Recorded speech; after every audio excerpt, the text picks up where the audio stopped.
បង្កើតមុខងារការចំណាយ expense ជាធម្មតានៅក្នុង operation ហាងរបស់បងក្រៅពីការចំណាយលើការកម្មង់ទិញអីវ៉ាន់ចូលតែងតែមានការចំណាយទៅលើតម្រូវការផ្សេងឧទាហរណ៍ការដឹកជញ្ជូនឬក៏ការជួលអីចឹងទៅវីដេអូមួយនេះនឹងបង្ហាញអំពីការចូលទៅកំណត់ឬក៏បង្កើត expense នៅក្នុងកម្មវិធី My Lekha របស់ពួកយើងដំបូងយើងចូលមកកាន់កម្មវិធី My Lekha Dashboard បន្ទាប់មកយើងអាចចូលទៅមើល Summary Report ជាមុនសិន Net Sale គឺជាចំនួនទឹកលុយដែលយើងបានលក់សរុប Cost of Goods ថ្លៃដើម Gross Profit ប្រាក់ចំណេញ Purchase ការចំណាយទៅលើការកម្មង់ទិញជាចុងក្រោយគឺ Expense ការចំណាយទៅលើ Operation ផ្សេងនៅក្នុងហាងដូចដែលបានបញ្ជាក់ប្រាប់បងប្អូនខាងលើឧទាហរណ៍ថាថ្ងៃនេះគឺយើងលក់សរុបបានចំនួន$50ថ្លៃដើមចាយអស់$35ហើយថ្លៃចំណេញយើងទទួលបាន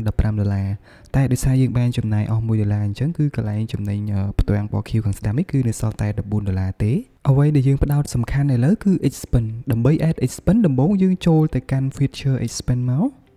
ជ្រើសរើសយកពាក្យ expense add new select store select employee មក supplier នេះបងប្អូនដាក់មកបើសិនជាចាំបាច់ប៉ុន្តែខ្ញុំសូមអត់ដាក់ទេកន្លែងហ្នឹងជ្រើសរើសការចំណាយនេះគឺចំណាយទៅលើអ្វីមក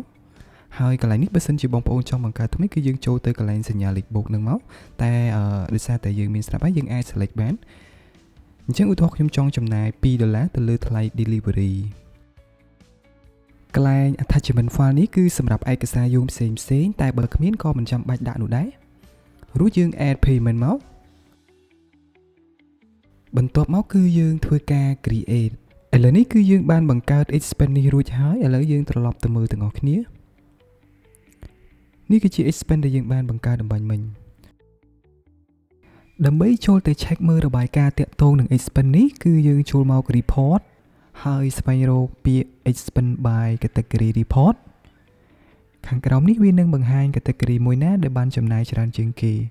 ប្រសិនបើយើងចង់ដឹងពីដើមខែឬពីថ្ងៃណាមួយយើងចូលទៅ filter វាមក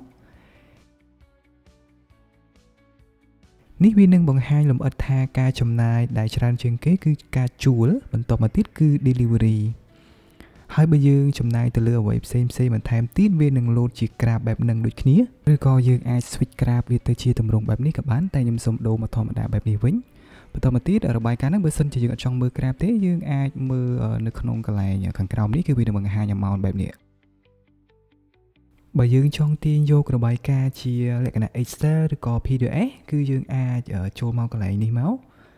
គឺយើងអាចរក្សាទុកវាជា PDF ឬក៏ Excel បាន